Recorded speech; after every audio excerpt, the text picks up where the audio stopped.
Assalamualaikum warahmatullahi wabarakatuh. Perkenalkan, nama saya Nurul Anissa. Saya dari program studi kebidanan Sarjana Kebidanan Fakultas Ilmu Kesehatan Universitas Aisyah Yogyakarta.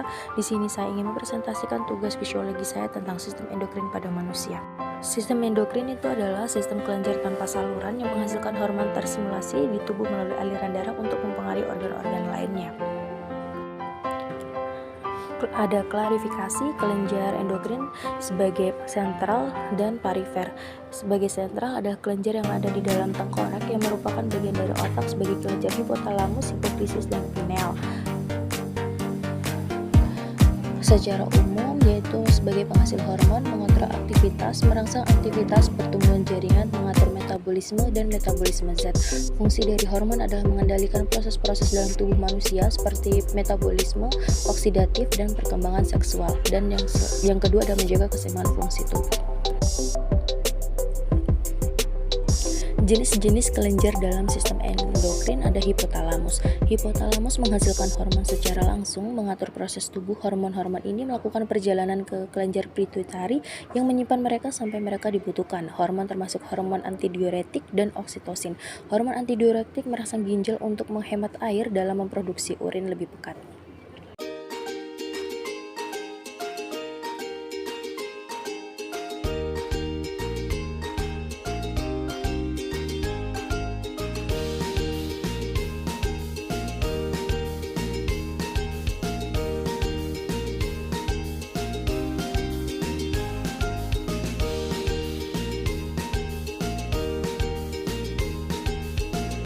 Kelenjar pituitari. Kelenjar pituitari seukuran kacang melekat pada hipotalamus oleh tungkai tipis, terdiri dari dua lobus.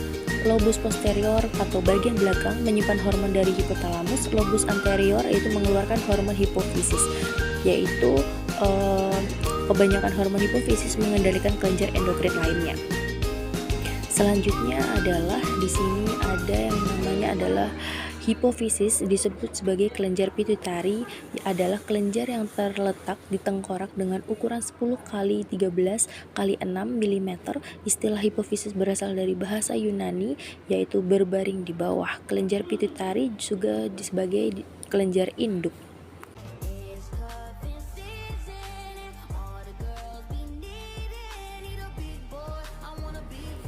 Kelenjar hipofisis terletak di dasar otak besar. Yang pertama di lobus anterior hipofisis untuk menghasilkan hormon, yaitu hormon stomatotropic hormon, yaitu hormon pertumbuhan. Ada di lobus intermedio hipofisis dan lobus posterior hipofisis.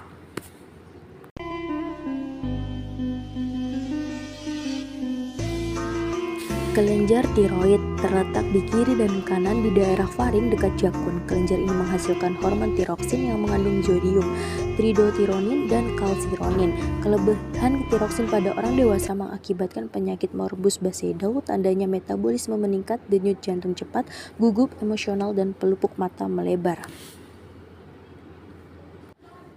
Selanjutnya adalah kelenjar paratiroid, terletak di dorsal kelenjar tiroid, berjumlah 2 pasang. Fungsinya untuk menghasilkan hormon paratomon yang bertugas untuk mengatur pertukaran zat kapur Ca dan fosfor dalam darah. Hormon-hormon yang dihasilkan oleh kelenjar paratiroid dan fungsinya yaitu hormon paratiroid sangat diperlukan untuk pemanfaatan kalsium dan fosfor. Nah, selanjutnya teman-teman di sini adalah hormon paratiroid ini mengatur metabolisme kalsium di dalam darah, meningkatkan kalsium dalam ginjal, meningkatkan kalsium dalam usus. Kelebihan hormon paratiroid menyebabkan tulang menjadi rapuh dan mengakibatkan kadar kalsium dalam darah meningkat, sehingga dapat menyebabkan kalsium dalam darah terjadinya pengendapan kalsium dan berbentuk batu ginjal. Kelebihan ini disebabkan adalah hiperfungsi, yaitu dinamakan hiperparatiroidisme, dan jika kekurangan itu mengakibatkan hipoparatiroidisme. Di sini ada kelenjar timus. Fungsi kelenjar timus untuk menimbun hormon somatotropin atau hormon pertumbuhan dalam masa pertumbuhan. Kelenjar timus berhenti bekerja setelah pada saat masa remaja. Anatomi dari kelenjar timus. Kelenjar timus ini ada bagian jantung, ada paru-paru, dan yang paling atas adalah trakea. Di sini di bagian tengah ada kelenjar timus. Kelenjar timus di dalamnya itu ada lobus kiri, lobus kanan, ada softe. Nah, teman-teman, Kalian juga bisa melihat di sini tentang anatomi dari kelenjar timus tersebut.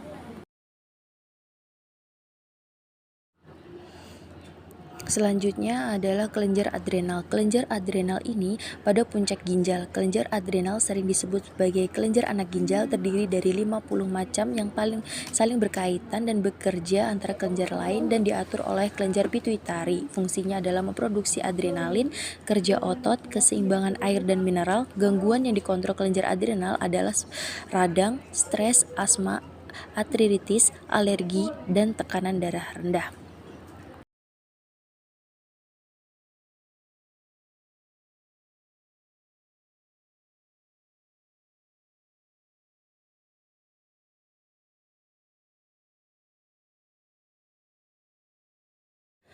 Kelenjar pankreas. Pankreas berfungsi sebagai organ endokrin dan eksorin. Fungsinya sebagai organ endokrin didukung oleh pulau-pulau Langerhans, terdiri dari 3 jenis sel, yaitu sel alfa yang menghasilkan glukagon, sel beta yang menghasilkan insulin, dan sel delta yang menghasilkan somatostatin.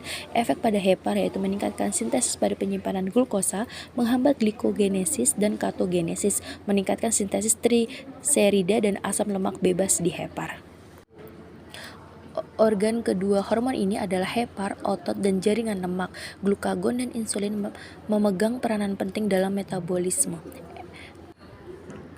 Di sini ada keaktifan kelenjar gonad terdiri pada masa prepubertas dengan meningkatkan sekresi gonadotropin, FSH, dan LH pada testis dan pada ovarium. Referensinya ada dari Ayundania, ada Mahendra, dan terima kasih telah menyaksikan presentasi sistem endokrin pada manusia. Saya mengucapkan terima kasih.